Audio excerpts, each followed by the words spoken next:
We are Myth Vision. Welcome back to Myth Vision Podcast. I'm the host, Eric Lambert, and today I'm having a discussion with a gentleman who wasn't always agnostic, but we're going to call anonymous agnostic. And for the viewers who are watching, I have seen his face. I have seen what he looks like, but he has to remain anonymous because he still works in the ministry.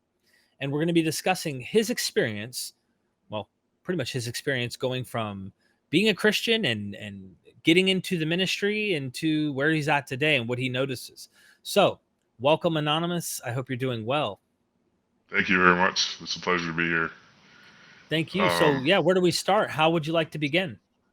yeah, so uh, your channel has been important to me as I've transitioned out of essentially as hardcore of a Christian as you can be. I'm a career Christian. I work in a full-time ministry still. But over the last 5, 6 years, I've been in this process of deconstructing, and now I would say I don't believe what the Bible says to be true, based on a lot of personal experiences, but honestly, from my own personal, actually looking at the text honestly and looking at how that text and what the church says plays out in reality. There's a humongous disconnect, and a lot of the questions I was asking, you search in a Google search bar, or you do it in a YouTube search bar, your videos pop up. So the reason really I wanted to come on here was to maybe help some people that watch your channel that are in my same position, where we still work in ministry despite not being believing Christians anymore, and we can't talk about it. We can't tell anyone. We can't explore ideas. And a channel like yours is really all we have. So we're sitting on the sidelines. We can't make comments. We can't like your video because who knows who will see, that we did something like that. So I just wanted to help people that maybe find some relation to where I'm at, what I'm going through, and maybe discuss why I would stay doing ministry despite the fact that I don't believe in what it's based on. So Okay. hope that helps. Yeah, no, this would be an interesting talk. So, first thing I'd like to just say to the audience is now you know why he remains anonymous. He doesn't want his identity shown. This is part of his livelihood as well. It's the way he makes a living. But we're going to get into more than that. I'm sure there's more. If it was a bad thing, and obviously it was so bad, he probably wouldn't want to stay in it. So, let's start from somewhat the beginning. You've been a Christian your whole life? You got into this career ministry. Can you take us into that? I don't need dates or specifics, too much Sure. specifics, so you can remain anonymous. But tell us about your experience with Christianity and how devout you were and what happened, if you don't mind.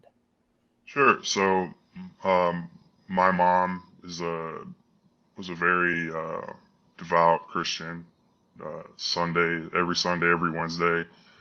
Um, she came from actually the Catholic Church, and she went to Christian camp with some friends when she was a kid, and the camp experience turned her into a Protestant evangelical. So my mom was a devout Christian, uh, came from Catholic roots, had a powerful experience at a Christian camp with a friend when she was young. And then she started going to Protestant and evangelical churches after that.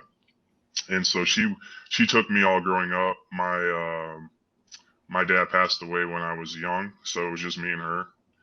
And I would go as a child, and I believed it to a degree because the person I trusted more and loved more in the world believed it, Mm-hmm. and then even the other people in my life believed it. So from that point on, I mean, it's what you believe too.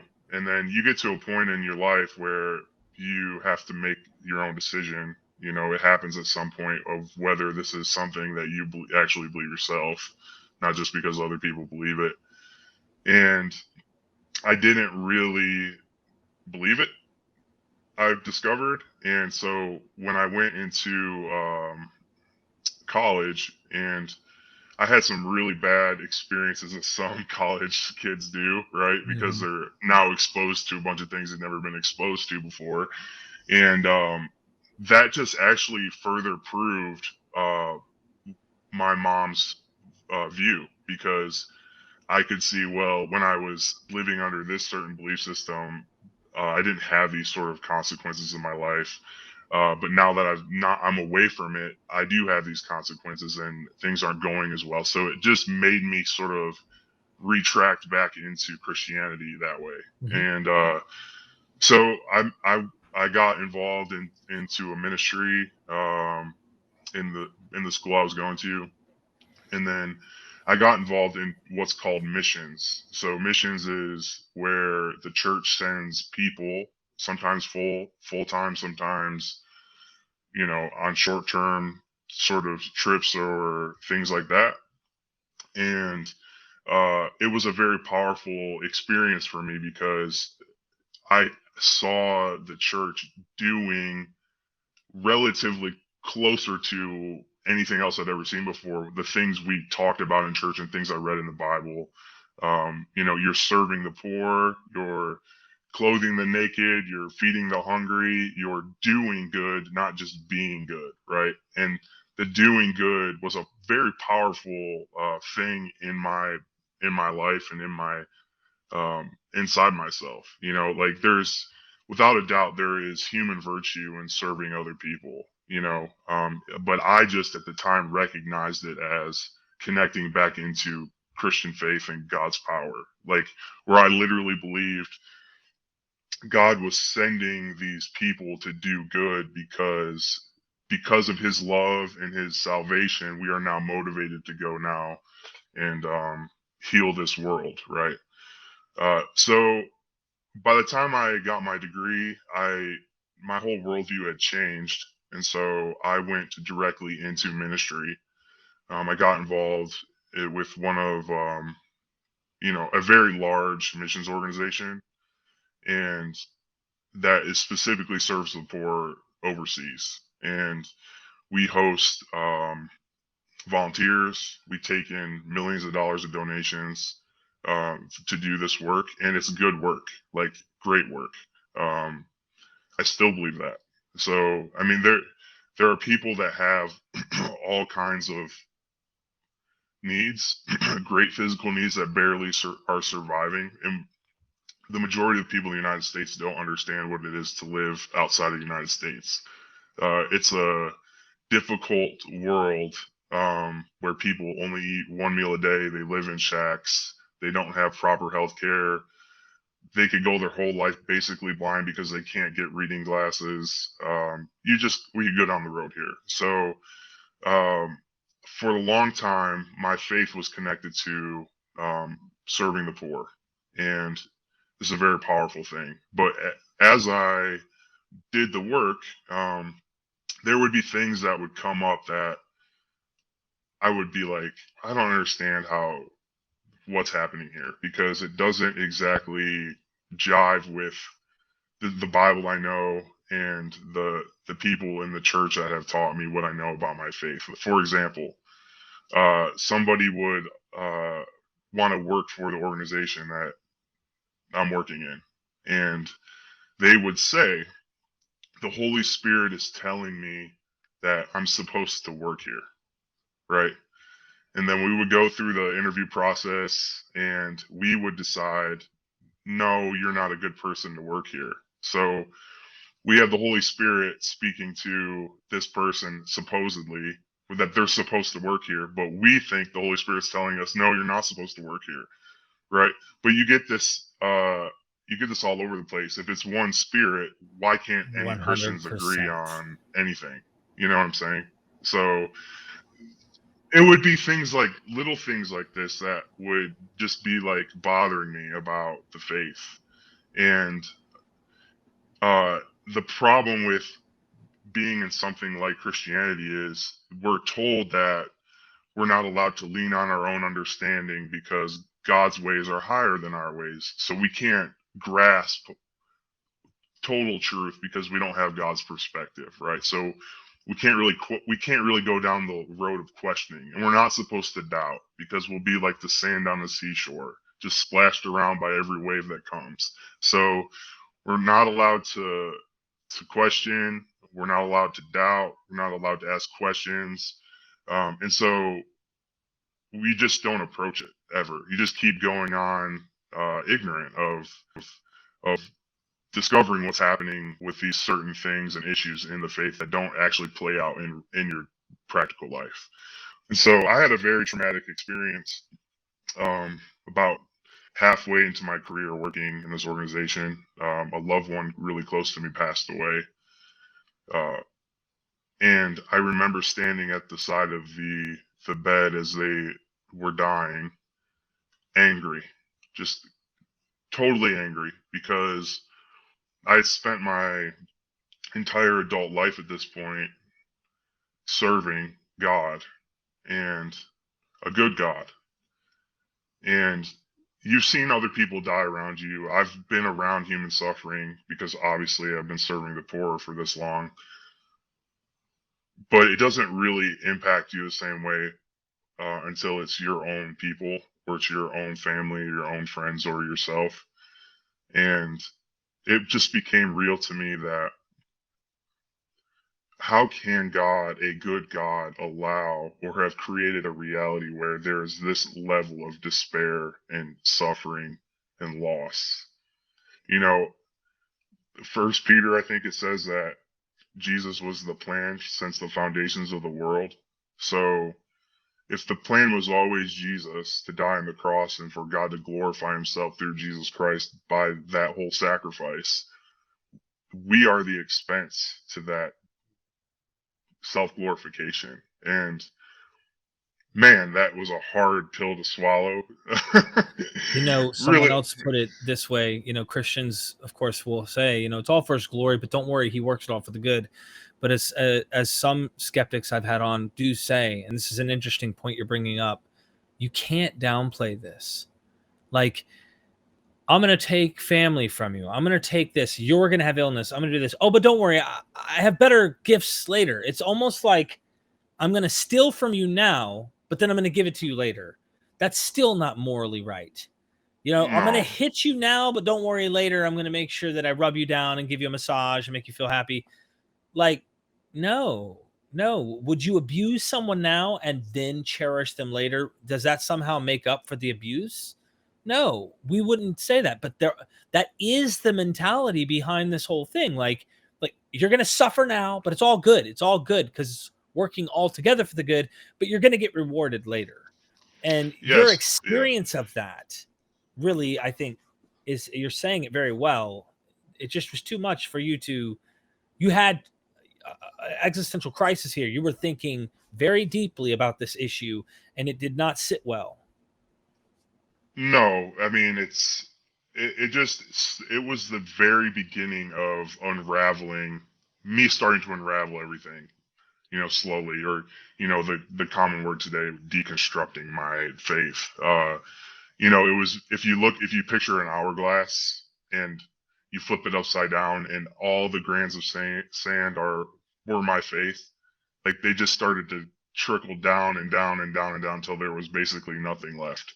And that's where I go back to the original thing I was saying, like why I want to be on here and contribute to the channel is your channel has helped me unravel some of this stuff, right? Because when you don't come from a place where you've ever questioned things, you don't even know how to frame the question.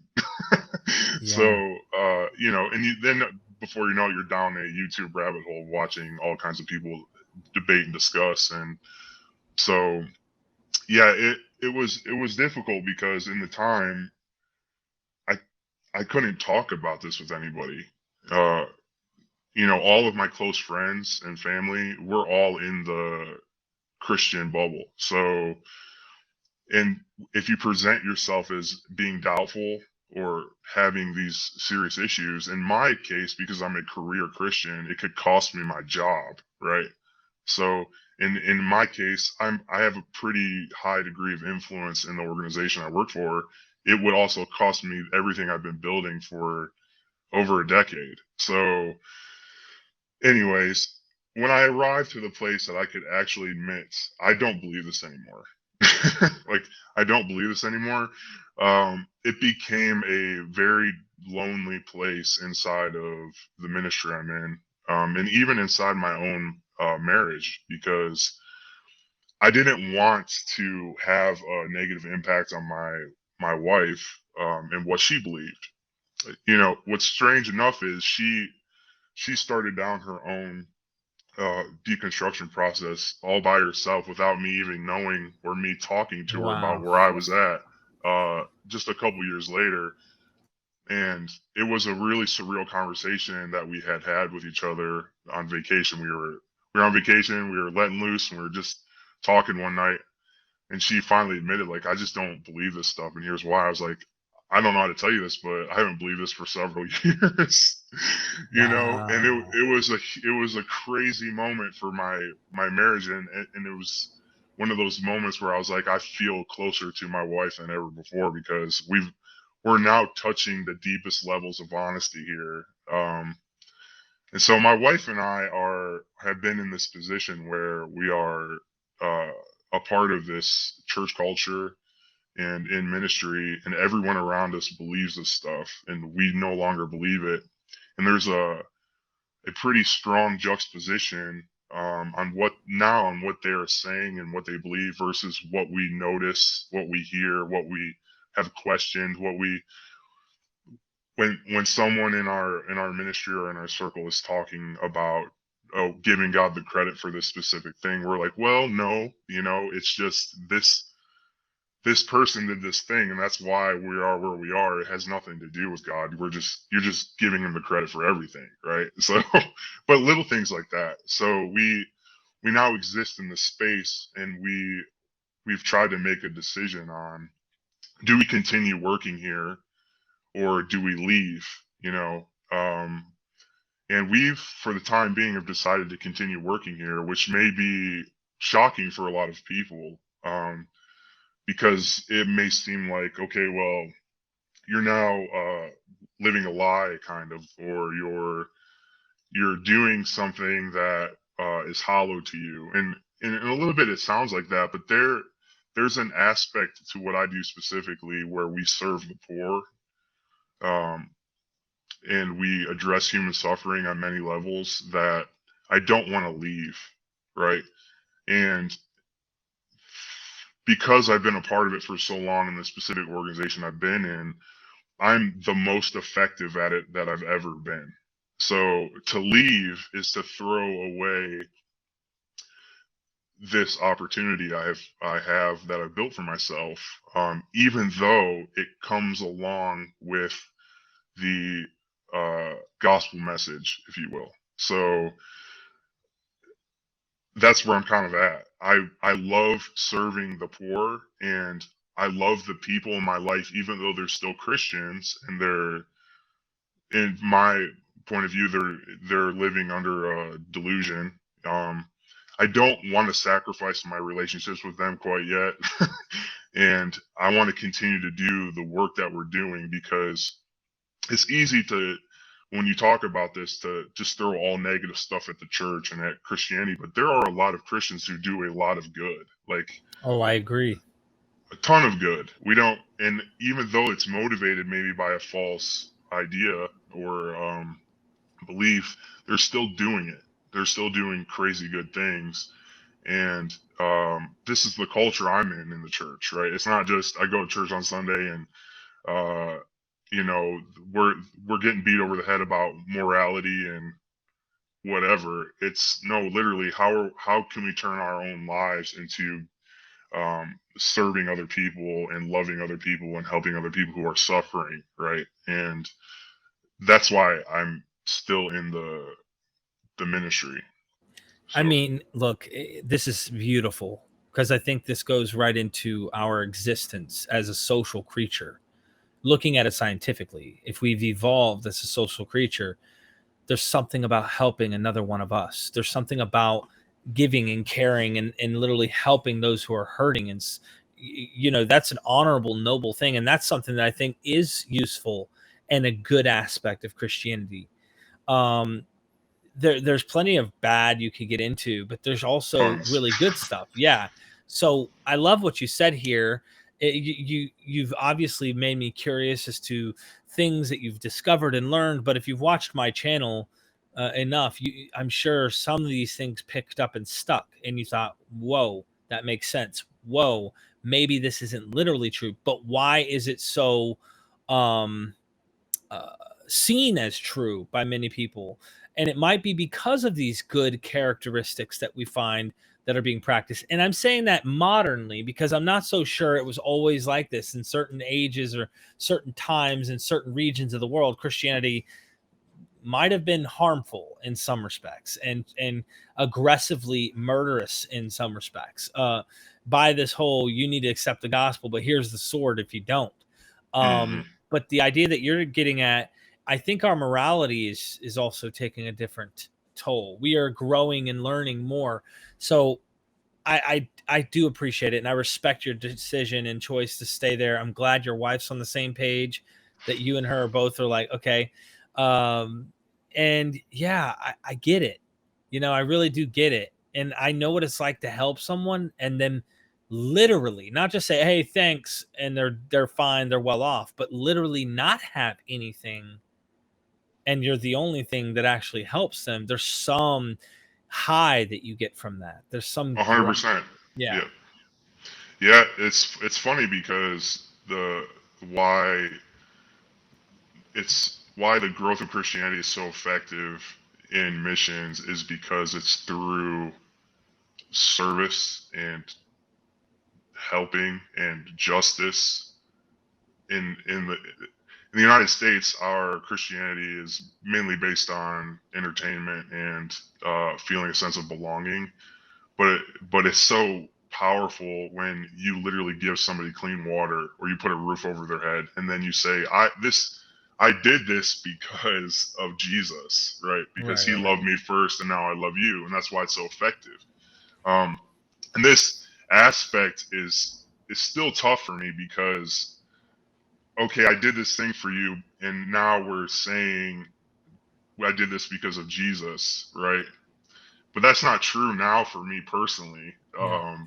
But I'm still, because I'm in this ministry, I'm still having to communicate that, Yeah. and that for me is the biggest hardship in this whole thing, because that's where I feel a little bit disingenuous, Yeah.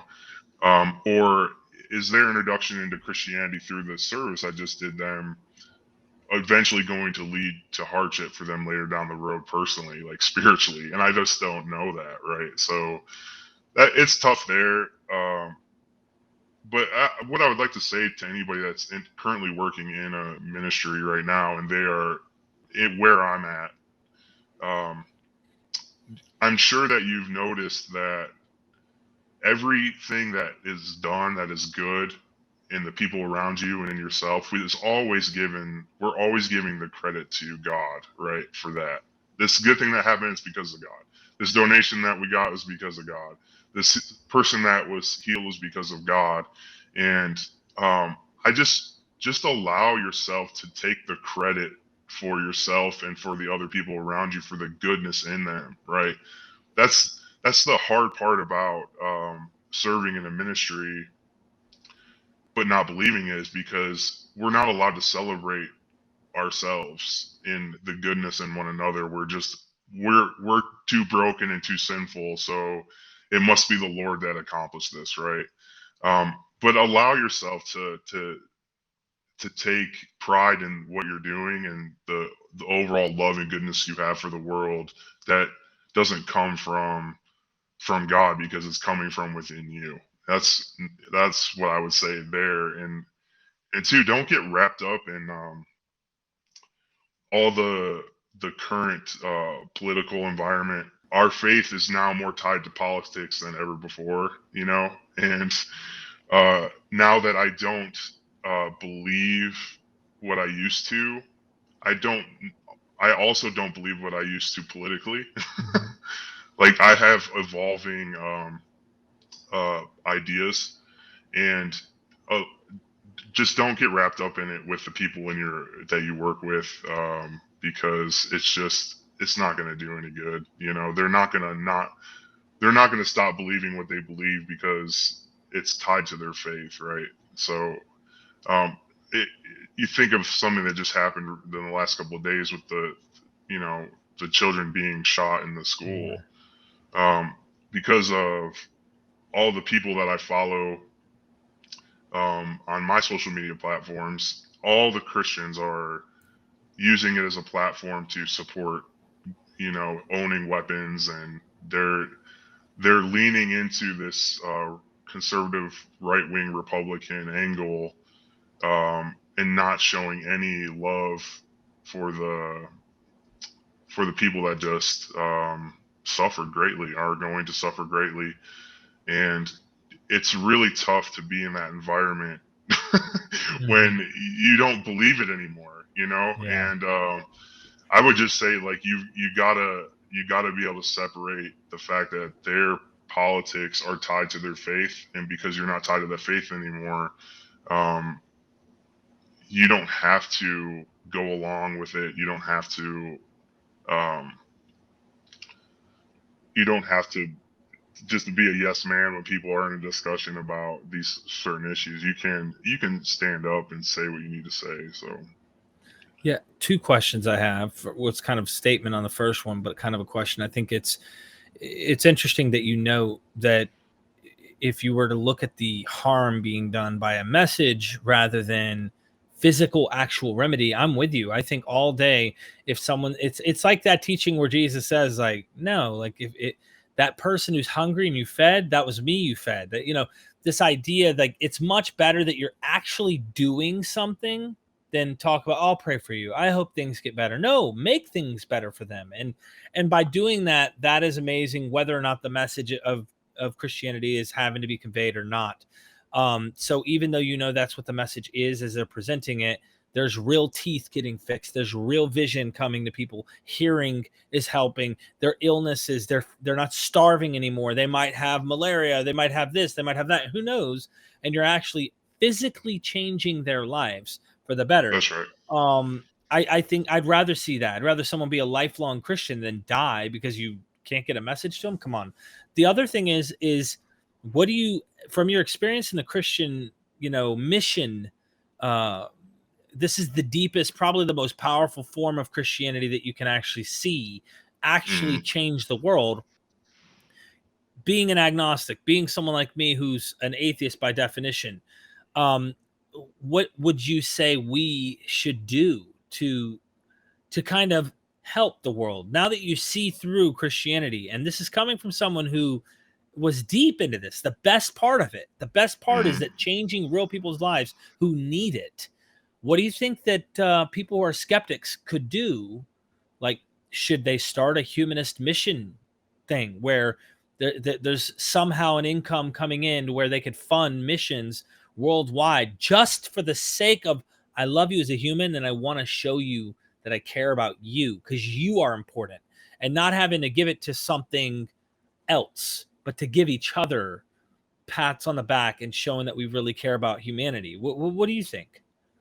Yeah, this is a tough question because it's even difficult to get the majority of evangelicals to participate in uh, service and missions because they're just wrapped up in their own lives. But for Mhm. the small percentage of those who are involved in donating and building things and doing medical clinics and all kinds of stuff like that, they're motivated strongly by their faith. Right. So for everybody else that doesn't have that faith, um, I my I think that we need to expose ourselves more to human suffering.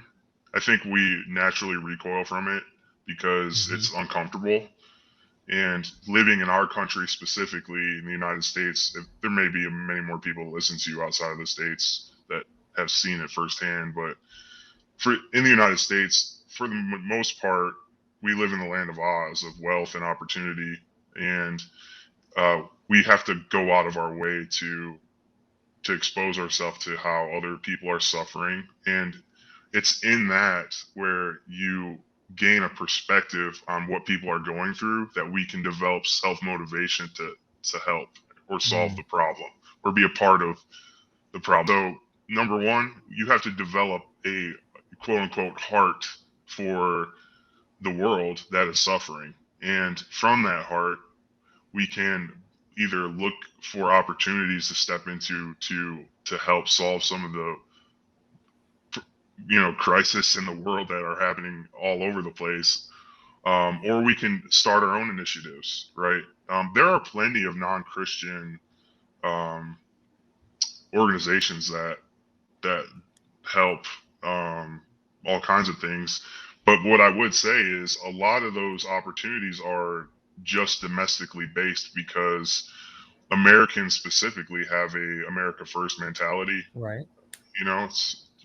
It's just how we are, patriots. I got people that look down on me because I should be helping homeless veterans in the States, for example, versus Jose, who lives in a Hispanic country. Yeah. But to me, we're one world. I think globalization has really showed us that. Yeah. The fact that we are emotionally tied to what's happening in Ukraine, for example, is a good example of that. But I would just say that, like, whether you decide to do something or not, it does exist. It is happening to probably the majority of people on Earth who are affected by poverty, and um, I think it's our social responsibility to take care of this planet and the people in it. And if you're whatever you're passionate about or whatever you hate the most, go and work on that thing. If you're a person who loves water for some reason, do water purification. Or if you're somebody that hates the sex trade, right? You can go and find an organization that is trying to solve that problem and donate to them. So I just don't put your blinders up. Allow yourself to see the world as it is, and then develop a heart and a motivation to love those from that. So Thank you so much, Anonymous Agnostic. This has been an interesting discussion, and I really appreciate it. thank you. It's been amazing. So thank you for taking the time. Thank you. Keep tuning in, and I hope you enjoyed that, everybody. Go down in the description. You know where to help us out at, and never forget, we are